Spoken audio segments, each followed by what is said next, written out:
Two cameras watch the same puck. There is no friction, no string, and no hidden magnet.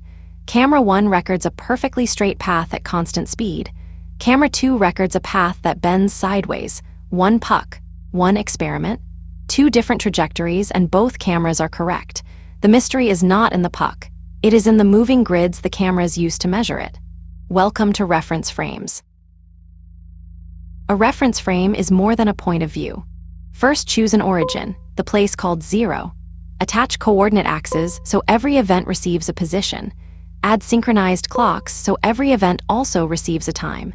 Imagine this scaffold carried by a laboratory, a train, or a spacecraft. The frame is not a physical net wrapped around nature. It is the measuring system that turns where and when into numbers. Attach frame S to the ground and frame S' to a train gliding right with constant velocity V.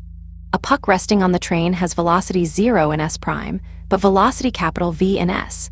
Neither value belongs to the puck by itself. Velocity is relative. If the frame origins matched at time 0, then x' equals x minus vt and v' equals v minus v. Changing frame subtracts the motion shared with the train. Now perform the cleanest frame test in mechanics. Give a puck one gentle tap, then remove every horizontal force. Mark its position at equal clock intervals. If the marks form a straight line with equal spacing, the puck has constant velocity. A frame in which every force-free object behaves this way is an inertial frame. Newton's first law is therefore both a law of motion and an operational test for the frame itself. Why does every constant velocity frame pass? Differentiate once. Velocities differ by capital V. Differentiate again. Because V is constant, it disappears, leaving a prime equals A. Ground and train observers disagree about position and velocity, but agree about acceleration. They identify the same physical interactions. So F net equals m has the same simple form in both frames. Both laws keep their form. Now ignite the train's engines. The cabin accelerates forward, but our loose puck initially keeps its old velocity. From the ground, its path is still straight while the cabin races underneath it. From inside, the walls are stationary and the puck accelerates backward, even though nothing is pushing it backward. The onboard grid is accelerating, so its coordinates manufacture an apparent acceleration. This cabin is a non-inertial frame.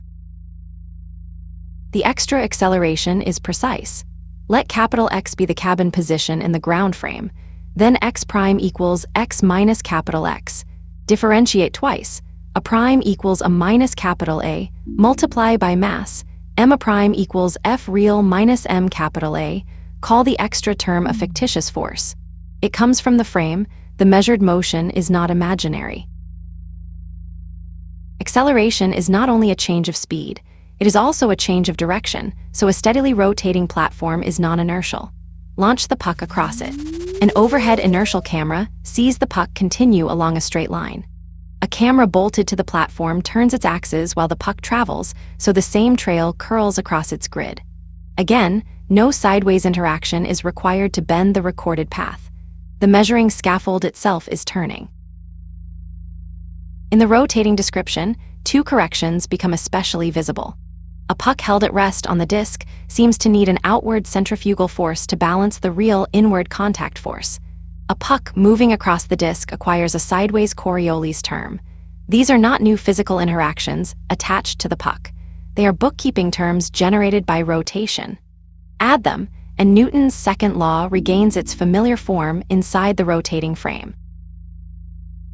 If inertial frames are simplest, why ever choose another one? Because the right frame can freeze irrelevant motion and expose the structure of a problem. A train frame makes the cabin stationary. A center of mass frame turns many collisions into equal and opposite motion. A rotating Earth frame keeps maps and weather systems fixed beneath us. A convenient non-inertial frame is completely valid. It simply charges a bookkeeping price in fictitious forces. Earth rotates and orbits, so an Earth-fixed laboratory is not perfectly inertial. For a puck experiment lasting seconds, the corrections are tiny and Earth is an excellent approximation. For hurricanes, long-range projectiles, or a Foucault pendulum, rotation matters. The diagnostic is simple. If a force-free puck refuses to move straight at constant velocity, inspect the frame. Its acceleration or rotation is the missing term. Here is the whole idea. Position and velocity are relative to a chosen frame. Frames moving at constant velocity relative to an inertial frame remain inertial because they agree on acceleration. Accelerating and rotating frames do not. Newton's laws are not broken. The observer's motion entered the measurement.